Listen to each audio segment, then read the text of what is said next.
This time, the Planet Mechanics are down by the sea. It turned out nice! I can't actually see. Getting to grips with the force of the ocean. But this is no surfing safari. They want to use wave power to generate electricity. Oh, okay, let's speed up the measurements. So, will it be plain sailing? What's to go wrong? Or will it be a wipeout?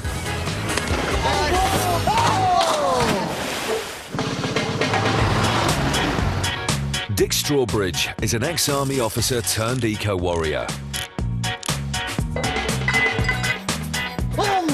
Jem Stansfield is an inventor with a wild green streak. Two men on a mission to fix the world. One mechanical solution at a time. Together, they are the Planet Mechanics.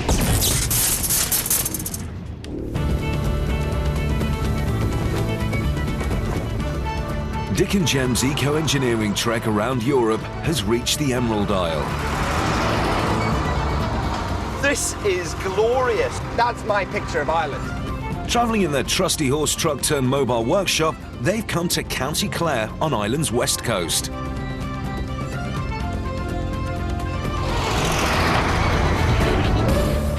Hey, look, there we go, the Atlantic. That's Galway Bay. And this is pretty amazing scenery. But apparently up here, where we're going, is even better. It's got a reputation for being something special. This rugged coast has been shaped by the sea for hundreds of thousands of years. And where Dick and Jem are heading, nature has created something truly awesome. Look at that for a view. Whoa. That's amazing, isn't it? At 214 metres, the cliffs of Moher are some of the highest in Europe, and they bear the full brunt of the ocean's force. Imagine the battering those cliffs must have taken to end up looking like that. But the waves have got the whole Atlantic to build up before they hit it. That's just incredible. With an uninterrupted expanse of sea stretching out for thousands of miles, the west coast of Ireland gets some of the biggest waves in Europe. Makes you want to go and play with it, doesn't it? Yeah, just not too close to the edge. For our eco-engineers, the immense power of the sea spells opportunity. The ocean is a massive source of free energy. However, the ravages of wind, wave and salt water make tapping into it a daring undertaking. Nevertheless, Dick and Jem are up for the challenge. But they're not the only ones around here who are interested in big waves. And the Planet Mechanics are keen to recruit some of them.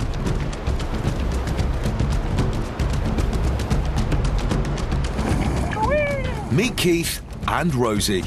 These surf buddies tour Ireland looking for the best waves to ride. They're just along the coast from the cliffs, surfing the beach break at Lahinch. Surfing is my life, pure and simple. Surfing's my life. It's a way of life. It's not just a sport. It's hard to describe, and he knows exactly what I mean, but I can't describe it to him. On a good day, it's great. It's just really cold. Dick and Jem know that the waves can be harnessed for green electricity. It's been calculated that the sea around Ireland contains enough energy to generate over 18 times more electricity than the entire country needs. So with a few days and some simple resources, Dick and Jem want to work with the surfers on a test project that will actually show how the waves could be put to work. You into this surfing like, mate? I don't mind a bit of surfing myself, Dick. It's quite hard work, but isn't it? It would be tricky out there today. Hi, How you doing? Well, Right there. How's it doing? nice to meet you. Thanks. Not a bad place to be, is it? That's very, very good today. Nice. The waves are big. So what exactly can we do for you? Well, there's waves, and we would like you to power our surf shack. What's your surf shack like? It's a surprise. Do you want to see it? Too right, I want to see it. A surprise. To see how wave power could work for Keith and Rosy, they all head back to the trendy surf shack. So, this is it. This is the surf shack. This is the surf shack. It looks a little bit more like a caravan. It is a caravan. Oh, that's okay. That's okay. As long as we all know that. Would you like the guided tour? Oh, thank you. You've kept it quite minimalist. This old caravan might be modest, but to our surfers, it's home. At least for the surf season. So this is the kitchen, dining room, living room, bedroom. Get the door finish. Nice tour. I liked it. Okay, what do you need the power for? Well, basically lights, obviously, and CD player, you know, and Keith's a musician, so he plays the guitar and he plugs on his So amp. an amplifier would be good for the guitar. Okay, so if you can have music, if you can have lights, and if you can be sort of playing and dilling on your guitar, you'll be happy. Yeah. Dick and Jem want to use wave power to let Keith and Rosy park their caravan as close to the sea as possible and power it in a green way. But that's no easy target. The waves are probably the most powerful thing we're ever going to come across. Yet, getting energy out of them seems nigh on impossible to me. Time to make a plan. To figure out a plan, they return to their own mobile home from home and set up base camp at a nearby farm.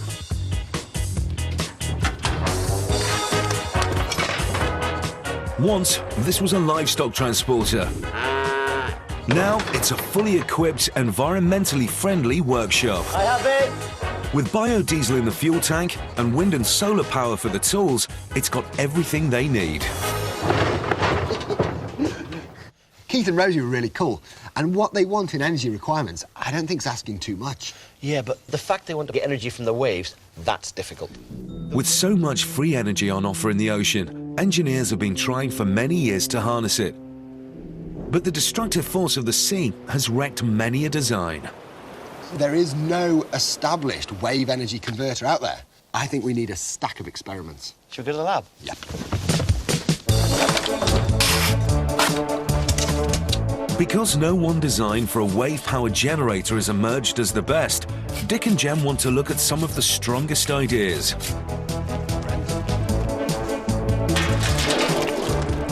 Three rough and ready models will help. Sure, you've got everything there, mate. Yeah. Should we do the saltless duck first, mate? Okay. Number 1, Salter's Duck. Okay. Well, you can see how it bobs up and down like a duck. But I think that's the easy bit. Even ducks know how to bob up and down in the waves, but it's turning that bobbing into electricity. Developed in the 1970s, the Salter Duck was one of the first ever wave-powered devices proposed. It was a very efficient design, but required complex mechanisms to convert bobbing into electricity. I've got my wave snake here. As the wave ripples along there, all the pieces move relative to each other. The Sea Snake device is more recent and has proved a more straightforward way to produce power. It uses long hinge segments that bend up and down and pump liquid through a turbine connected to a generator. Having that out at sea, you just know it's going to end up on the shore. But I feel it's more robust than the wave duck. I love the idea. I think it's a beautiful plan. Right, next. Oscillating water column. Okay, I'll make a wave. You can hear the water. Move up and down as if we had big waves. Yes. The oscillating water column makes electricity by taking the movement of waves inside a chamber and forcing it upwards through a wind turbine on top.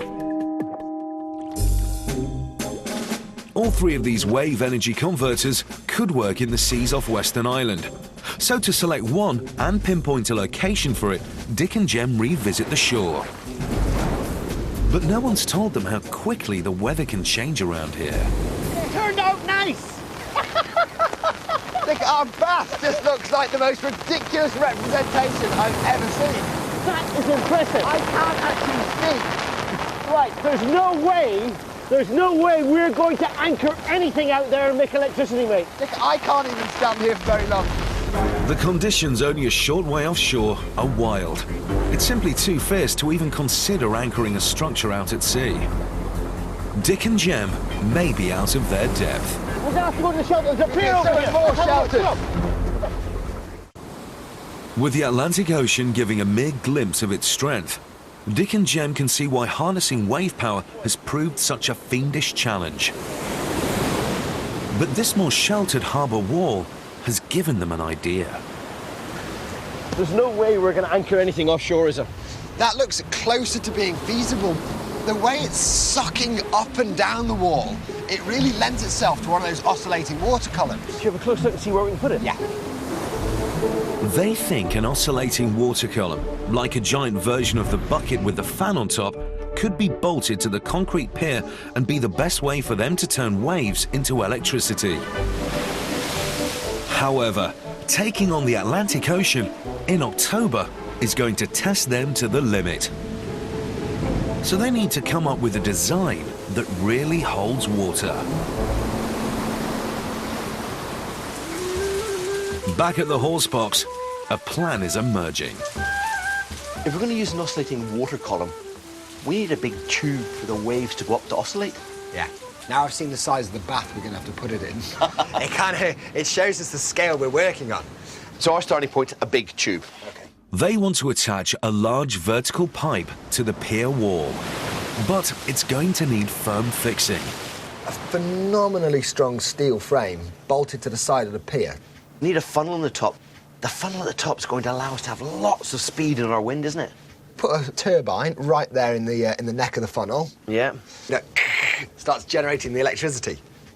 The oscillating water column will consist of a large tube mounted upright on the pier. The waves will slosh around inside and create air movement in the space above. By placing a funnel on top of the tube, they will close down the airspace and increase its flow speed. The rush of air will spin a wind turbine and generate electricity for the Surf Shack caravan. The genius of the oscillating water column is that all the clever stuff, all the electricity, all the moving parts are well out of the water, up there in the fresh air, which means the only thing in the water is just a big fat tube. What's to go wrong? They'll need permission to use the pier, but by building this prototype in the centre of the community, it will also help spread the word that wave power is a realistic green technology.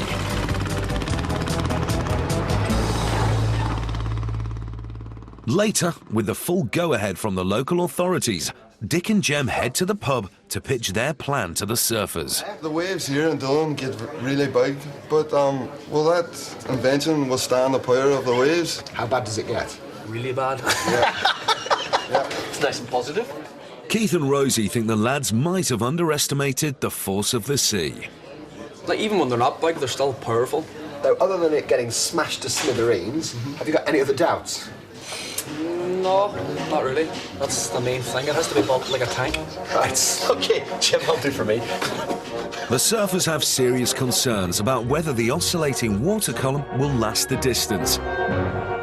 But Dick and Jem thrive in the face of adversity and are confident they can pull this off.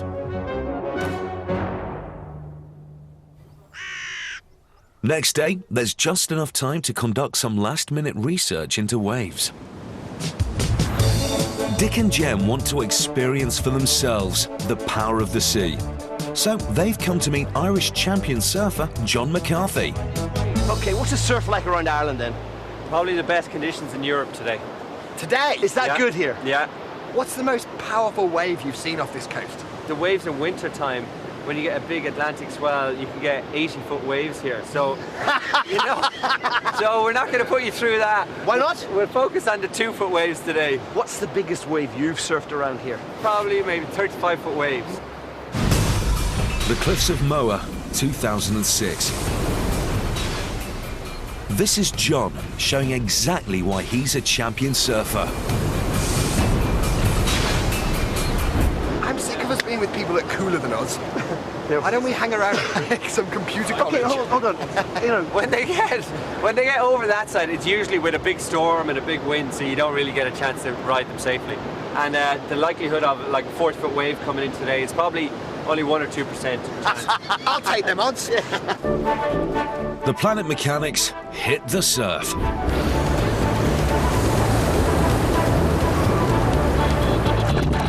Dick might be struggling to catch one, but the waves hitting the west coast of Ireland are some of the best. And Jem is making the most of them. The sheer size of the Atlantic Ocean means these waves are a consistent, year-round fixture, just waiting to be tapped and turned into electricity.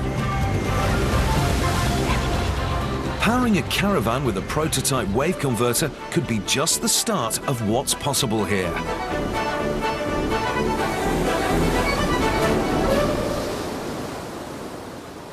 After 2 hours in the sea, the lads are shattered. Enjoy it. amazing. Takes it out of you a bit. Yeah, the waves have got all my energy now as well. And you just can't believe how hard they hit you when you get it wrong. It's impressive, isn't it? With personal experience of the force of the sea, Dick and Jem can now really see that their oscillating water column is going to take a battering. Waves hit Doolin Pier at roughly 10 to 20 miles per hour. With each cubic metre of water weighing 1 tonne, a large wave could do some serious damage. So whatever they build their prototype with, it'll have to be tough. They're first going to need a large pipe to form the main water column of their device. And at a nearby contractor's yard, there's plenty on offer. These are thick. Does this plastic sewer pipe fit the bill? Yeah. Is that strong enough? I don't know, in all honesty. Oh, it's heavy, but it's not too bad. Do you reckon we can manoeuvre this on the pier? The pipe is fairly light for its size, so fixing it to the pier won't be a problem. You can just picture this vertically with the waves coming underneath it, all the water being pushed up to the top. I like that. That'll do us, won't it? Yeah, I'm sold on it. The surplus sewage pipe will become the key element of the oscillating water column. That was quite a successful shopping trip, I reckon. It's nice, isn't it? I think the fact that it hasn't broken whilst being loaded on is a good first test of survivability. But the pipe has to survive a lot more than just loading on the back of a truck. When a storm hits Doolin Pier, its power can be tremendous. This footage from last winter shows the pier engulfed by waves.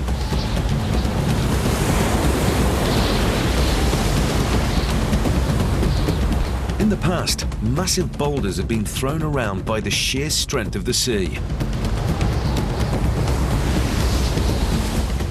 It's hard to imagine anything standing up to a wall of water like this.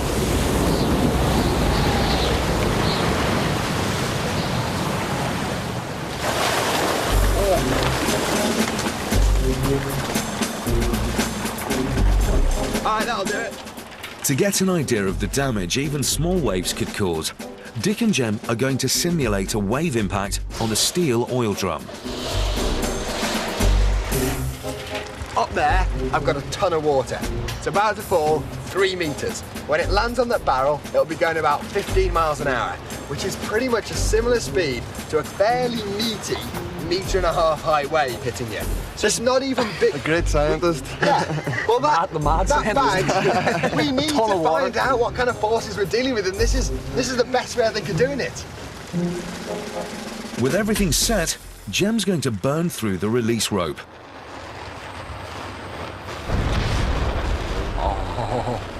Here we go.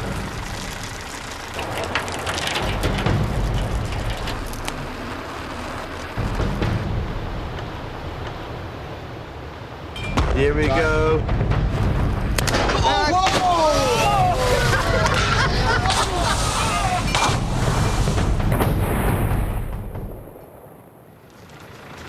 It's still smoking. Okay, that's great. So what are we going to do then, Jem? The reinforced metal didn't stand a chance. Pancake?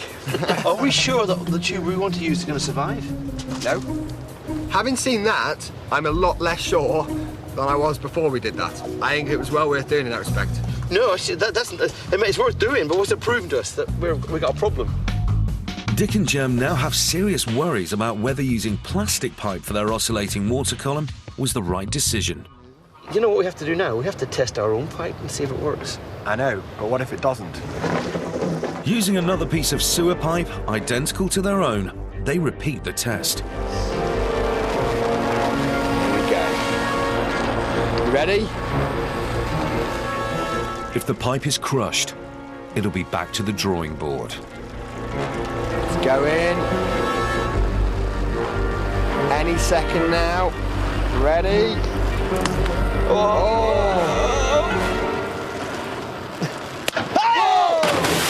Yes! Oh! Oh, you little beauty! It's safe!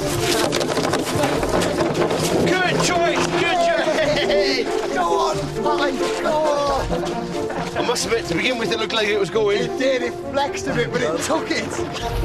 Although the pipe is only made of thin plastic, the double-wall spiral construction makes it surprisingly robust. See, it was a good experiment. Man, my heart was in my mouth then. I was worried. I was worried. It's a huge relief and means that their choice of materials was spot on. But having a pipe that'll stand up to the raging sea isn't enough. It also has to remain firmly attached to the pier. The next step then is to take some measurements for a steel supporting frame. 1.5. 175. 175, cool. But the tide is starting to rise. Oh, okay, let's speed up the measurements. At 1 metre, we're 120 mil. Unfortunately, they've noticed the wall isn't completely straight. Their frame will have to fit tightly though, so the job turns into a time-consuming survey. At least where Dick can help it. Yeah, What's Dick. that in inches? Dick. Should we try somewhere else and see what about further out? No, I think we've got all we need. I think the profile's the same all along. Where did I put my shoes? Dick, did you see where I put my shoes? What's that in the water? No, you're joking. I'm not an idiot. The Atlantic may have served Dick and Jem their first warning, but at least they now have an accurate picture of the pier. They can now start building their frame. OK, so that's lots of fixings. Yeah, all the way down the harbour wall. Dunk, dunk, dunk, dunk, dunk, dunk, dunk. Loads of them. To increase the intensity of the airflow, a custom-built funnel is needed to cap the pipe. The waves are going to push air up it. We're going to have to funnel it so that the actual air goes through a smaller area. If we're doing that, the material, something like fiberglass is the obvious way, isn't it? Fiberglass would be cool. They make boats out of fiberglass. I hate fiberglass. As long as you don't get it in your moustache, Dick, you'll be fine. So with who says fiberglass. I'm doing it? Well, I don't want to do it, do I? Fiberglass might be the best material, but working with it is a nasty job neither Dick nor Jem fancy. Scissors, paper, stone, mate. 1, 2, 3. When you do the fiberglass, Dick, wear a mask. Keep it out of your moustache. See you later. Jem sets to work on the frame, cutting to length dozens of pieces of tough angle iron. Dick's marking up a polystyrene block, the first step of an ingenious method of making a mould for his fiberglass funnel. Jem, mate, give us a hand, will you? A bit of hot wire cutting. Yeah. Using a heated wire, they're melting through the block to make a cone shape. Right, we're going to come vertically into 0, and then we're Okay. going to go round. Oh, we're going to the 1 first. 2:30 now. 3:15. They have to move around the circle at the same rate, otherwise the mould will be unusable. 5:15. 5:15. 5:30. 5:30. Time to find out if it's worked. Hey! Very good, Dick. Very good. I feel like one of those dogs that's not allowed to scratch. The hole looks great, but it's the cutout piece that's useful. Hey, this is good. Look at Don't. this. It's a nice mould for the funnel, isn't it? Don't rub it any more than necessary. I have to sand it, No, you Jem. don't. Yeah, but It has to be sanded. I'm gone. I'm out of here. The mould has come out perfectly and is ready to be turned into a funnel. So while Jem returns to his steelwork operation, the next job for Dick is his favourite, fiberglass. This stuff actually consists of fine strands of glass, which easily embed themselves into skin. Next comes the resin, a foul-smelling, quick-drying glue that sets the fibres together. Weight for weight, fiberglass has more tensile strength than steel, plus it doesn't go rusty. Looking half like an art installation and half like something from the space race, the mould has to be coated quickly before the resin hardens.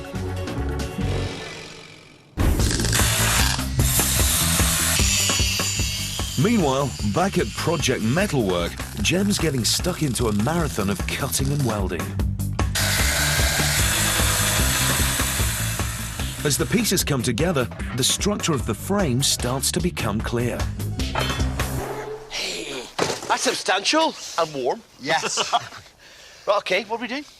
These all get bolted like a giant ladder down the side of the wall of the pier, yeah? Right. And then the pipe sits in between the uprights. Oh, I've got a piece of pipe, actually.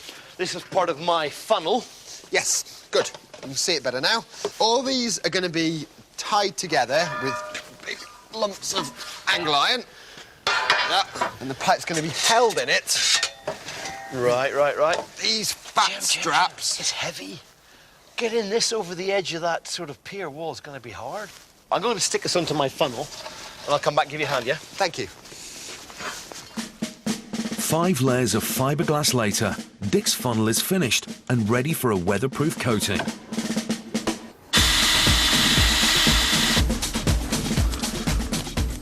He thinks he's made it strong enough, but there is one concern. You ready for launch yet, Dick? Do you want to know something? If we don't attach this to the top of that tube properly, it could go anywhere. We've got to make sure that that join takes the full force of the air coming up there. It would be embarrassing if it took off, wouldn't it? The funnel will need lots of bolts to hold it securely on top of the pipe. Otherwise, when a big wave hits, the huge increase in air pressure could blow it off. That's the reason why we're making it as strong as we've made it. Like. It's great. It's absolutely great. It looks like something out of the Science Museum, but it's absolutely great. Agree with that. Cool, I'll get the rest of my bits ready. Jem's gigantic frame is ready to be assembled. It's made of hundreds of kilos of metal, but it's only when it's fully laid out that Dick and Jem can appreciate its true size. What have you done? Look at all that metal. It's massive. I don't even know if it's big enough. No, that's, I mean, like, looking at the sea, how big do you make something just as big as you can? That is big. Lots of welding still to do? Yeah, and then we drop the pipe in and good to go.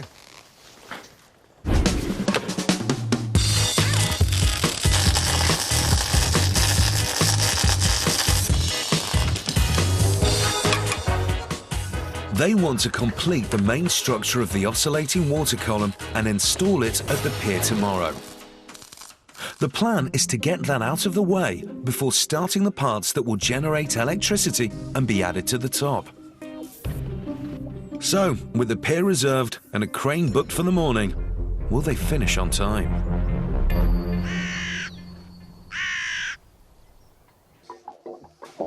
Next morning, the main structure is finished and ready to attach to the pier.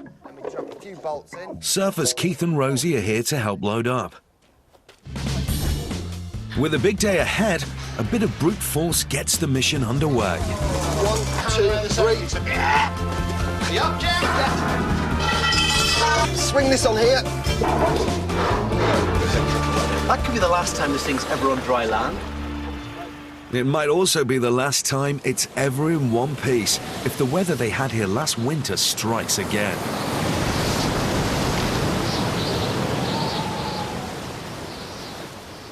Fortunately today, the Atlantic lies quiet, as if permitting Dick and Jem to proceed.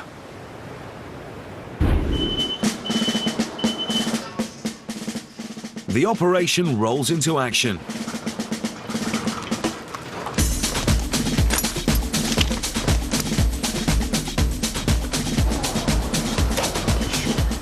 The crane, safety boat and council permission have all taken careful planning, so there's a lot resting on today. However, what could spoil it is the tide. We've only got till 15:11, that's the low water mark. Fitting that bottom part of the frame, we've probably got about 15 minutes to do it, and that's it. That's it. Get on with it. They can only bolt down the bottom of the frame when the tide reaches its lowest point, meaning they'll only have a narrow window of time before the water starts to cover it again. With low tide approaching, they need to get cracking, and the funnel still has to be attached to the end of the pipe. Keep tightening. Just let me know when you're going to drill anything. Coming through somewhere above your head, Jem. Yeah, and move back. Just over an hour to low tide, and the installation begins. It's a tense moment as the heavyweight frame starts being edged into position. I would say that's not far off there.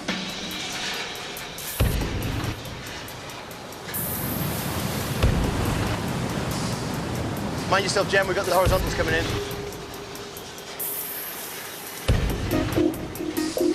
That's it down as far as it's going, isn't it? Could maybe come out to sea slightly.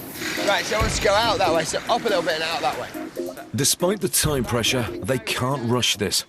It's a hazardous job and has to be positioned exactly. Sweet. Yeah, that's ideal now. It's sat really nicely. The bottom is just in the sea. The water's still going down, so at low tide, it should be high and dry and clear to bolt in. Got about an hour, I think, before the tide's at its lowest. So. Tide and time wait for no man, mate. When these holes have bolts in, the frame will be secure, enabling Jem to climb up from the bottom and drill the remaining holes. Dick, I'm going to come down and do the bottom ones. Good call. I don't know if you can fire in those. Yeah, so I'll get it it from might the be a side. bit tricky, but give it a go. It's still a few minutes before low tide, so Jem makes a start on the fixing beam next up from the bottom. The holes must be 15 centimetres deep to stop the bolts pulling free. So if they hit very hard concrete or metal reinforcing underneath, the job could easily be held up.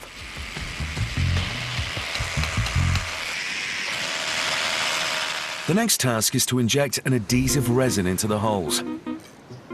This gives a chemical anchor for the bolts that will be stronger than the concrete itself. Jem, 10 minutes till low tide, mate. All right. I'm going in to do the holes. The bottom of the frame is only just clear, but Jem decides to go for it.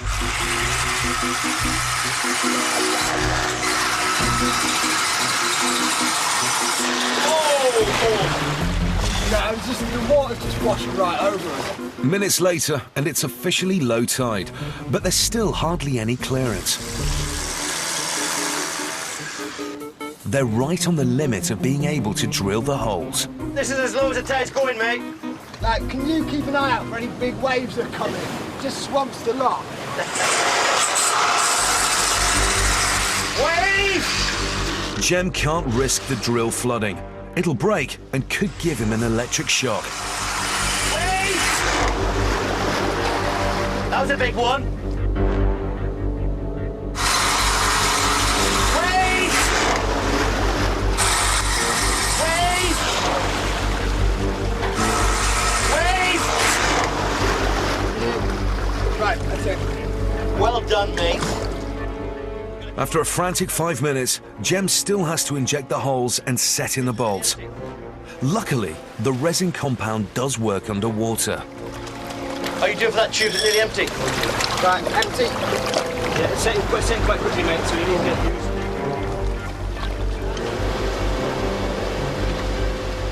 With the sea only getting deeper now, up above, Dick begins hoisting up the pipe ready to lower it into the frame.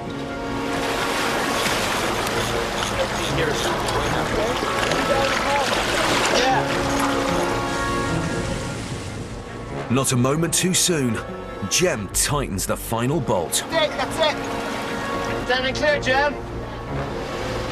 But they're not out of the water yet. The final task before the tide rises too high is locating the pipe and clamping it down at the bottom.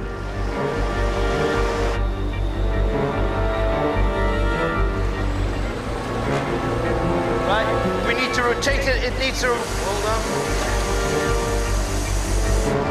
Now, can you rotate it by hand?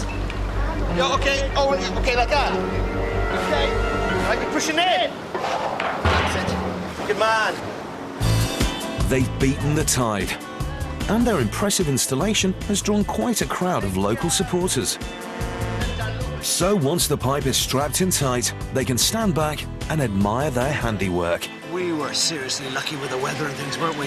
Yes. Wasn't it beautiful? It's fantastic, Dick. Come on, Neptune. A little later and the tide is up, but the big question is, do the waves push the air up and down in the pipe? That's so cool. Well, hold on, we have to... Way! Up! Oh, So a major milestone is achieved, It works. It does work, you see. but there's still lots to do. Turning the waves into electricity for the caravan.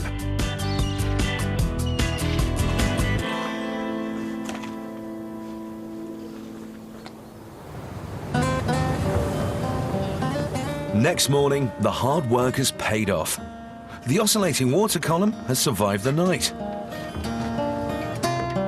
Keith and Rosy are at their caravan, getting ready for a touch of surfing.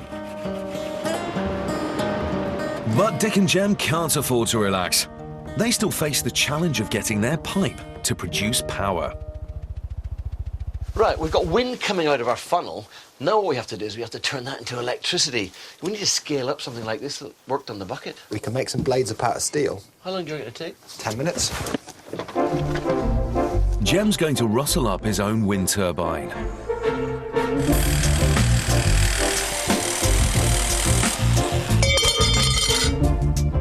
The turbine will be mounted on the funnel of their oscillating water column. The moving mass of air inside the pipe will simply push on the rotor blades, creating rotation. By attaching the turbine to the spindle of an electric generator, it will produce electricity for the caravan.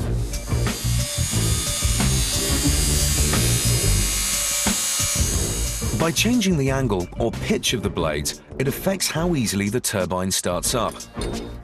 The steeper they are, the less wind is needed, although the maximum speed will be lower. Coupled up to a 12-volt generator, the turbine's ready to be tested.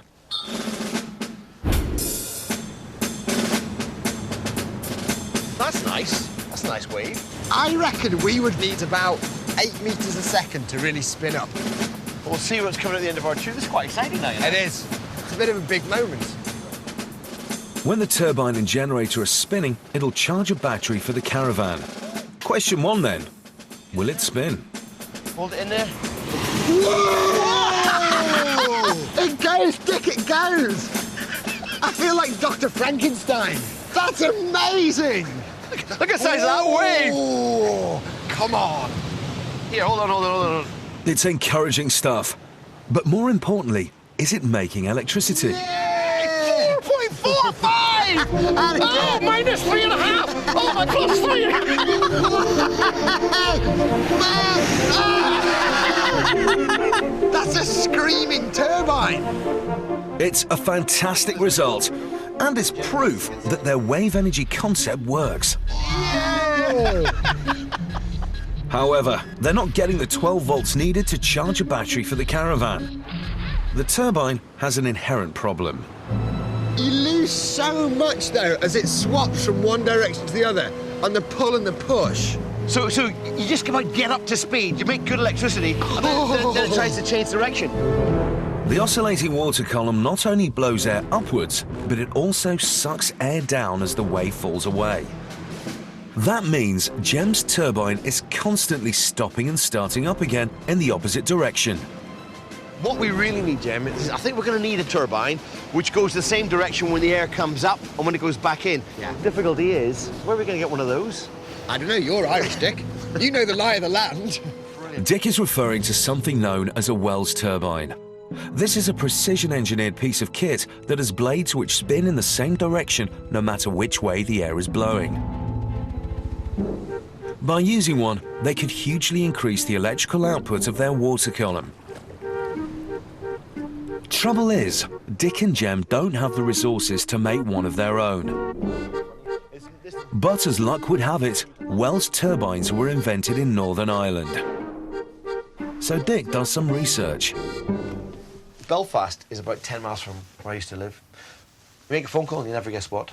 I've tracked one down. You've pulled in your old town contact. Yeah. Dick, you're a star. But having tracked one down, they don't know if it's going to work. Yeah, it's Right. a prototype.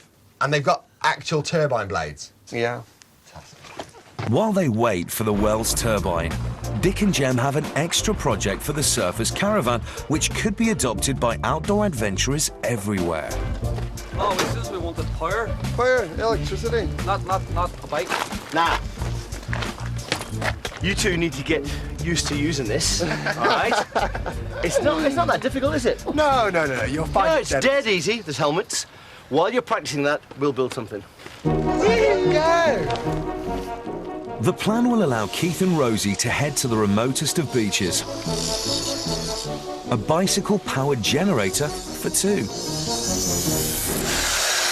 To produce electricity, they're going to make use of the curious fact that an electric motor, like the one on this scooter, can also be used as an electric generator.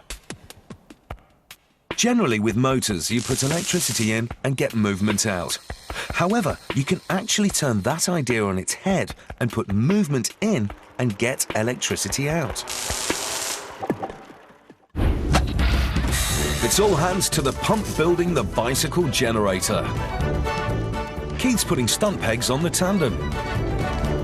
Rosy's preparing the frame to be welded by Jem, while Dick gets his teeth into any metalwork that's going.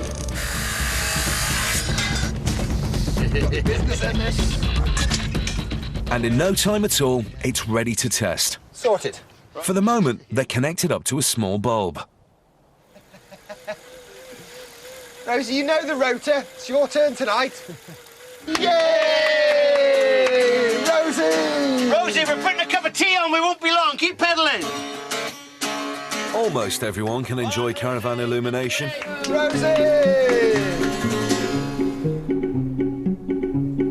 Dick and Jem have now got their hands on the piece of precision engineering that is a Wells turbine. It's got the perfectly symmetrical aerofoil. The air gets sucked up, gets diverted by the wing and sent back that way, which pushes it forwards.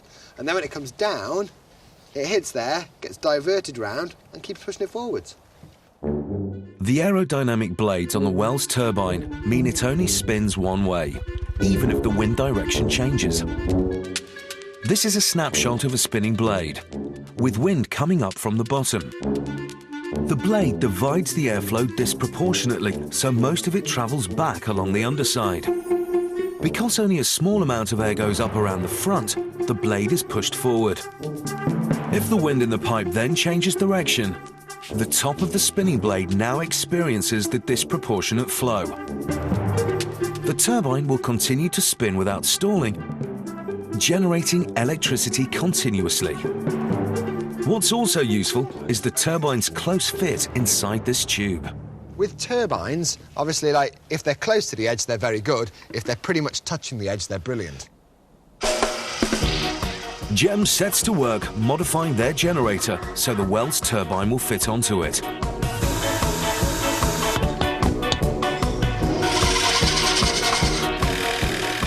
Dick's devising a way of mounting the turbine and generator in the yellow tube.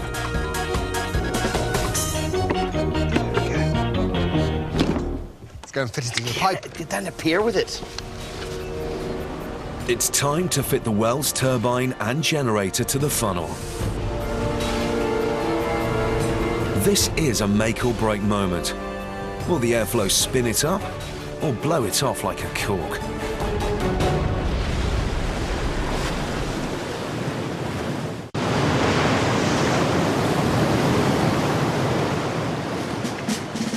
The Atlantic swell around the bottom of the oscillating water column should be enough to send a powerful wind whistling up the tube. So everything's resting on whether the Wells turbine will do its thing. Yes. Let's get it on there. The moment it's on, they can hear it working. Ooh, Get it attached, Jem. I'm holding it in a minute. All right, all right, all right. Right side one now. If I slacken this off a little bit. It's breathing away. It sounds like a sleeping dragon, like some Irish sea dragon, and every now and again, it's going to wake up like this when this comes in. Everything is. Oh, it's humming. Oh. I think it's purring. It's does. content. Yeah. It's doing what it's supposed to do. Harnessing the waves. See, it does keep going the same way regardless. I love it. It's a success, no matter whether the air is sucking or blowing. And they're also impressed with the amount of wind coming up their column. I happen to have an anemometer for measuring the speed of the wind. Here we go. Speed do we get? Yeah, get up there. 26, 30! 30 miles an hour. 30 mile an hour wind through there is good. So with the electricity flowing out, they waste no time connecting it up to a battery system. A gadget called an inverter will step up the battery output to mains voltage. and everything's enclosed in a tough weatherproof box to protect the electrics from the elements. The power will travel down a chunky cable all the way to the caravan, where surfers Keith and Rosy are eagerly waiting. Oh, they're looking chilled. Here we go. Oh! Put a connector on this, connect it up. You got wave power. Yeah! Happy days. Then once you're plugged in and the batteries are charged, it'll be lights, music, action. The big switch on is next, but only after a good few hours of battery charging.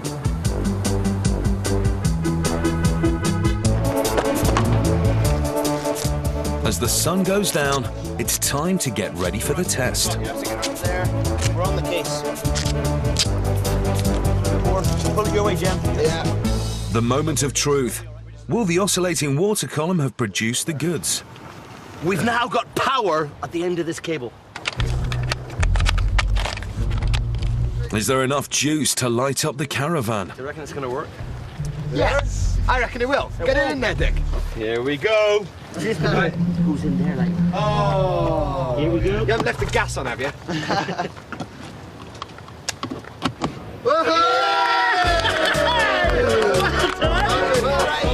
It's a fantastic success. In just a few days, using some old sewage pipe and some makeshift materials, they've harnessed the Atlantic and turned its waves into Maine's electricity. Here's to Irish waves. Today it's a caravan, but tomorrow machines like this could really catch on and generate power for coastal communities all over the world. Another job well done for the Planet Mechanics.